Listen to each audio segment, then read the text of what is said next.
वाघ मोठा आला होता आणि देवाने त्यावेळेला काय केलं त्या जाग्याला डावा गुडघा धरलेला उजवा गुडघा बाळाला बाण चापायला लागला होता कर्णदोडीवर ओढून शिरा चक्र बाण सोडला होता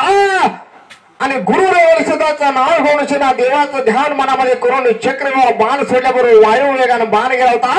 एका बाणामध्ये कोणासमोर देता शिर ओढलं होतं एका शिराचं 3 तुकडं झालं होता 3 तुकडं झालं होतं बरं का त्यावेळेला ती 3 तुकडं 3 जागेला जाऊन पडलं होतं धान्य कोणूरच्या रानामध्ये मुंडगुणूरच्या रानामध्ये नरड्याची घाटी चलगुंडीमध्ये पडली होती ज्या जागेला शिर पडलं होतं त्या जागेला खद शिर हसत होतं भारतभूमीची माती खात होता जीव सोडीला झाल्याबरोबर देवलिंगी वीराप्पाने प्रकार बघितला देव पळून गेला होता त्या दैताच्या शिराजवळ जाऊन डावा पाय शिरावर डोला जीव सोड रे दैतावर सांगितला एवढी गोष्ट बोलल्याबरोबर कोण्यास नंबो दैत देवाला काय बोलू लागला होता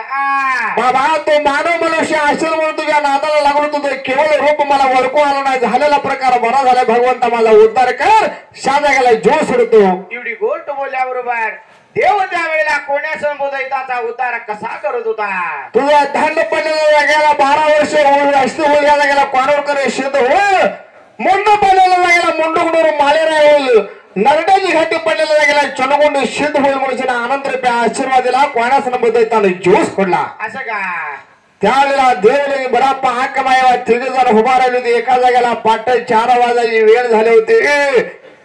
देवलिंगी बराप्पा मायावा एकमेकाला राजकथा राजगोष्टी बोलत होते बोलत असताना बरं का टायमाला टाइम निघून चालला होता 4:30 वाजेला मायवा देवाला सांगत होते बरांना बोला दूध पाहिल्या मोठा लोडीचा लहानाचा मोठा केला रजाचा गज केला मागील ती इच्छा तुझी पूर्ण केली तो आता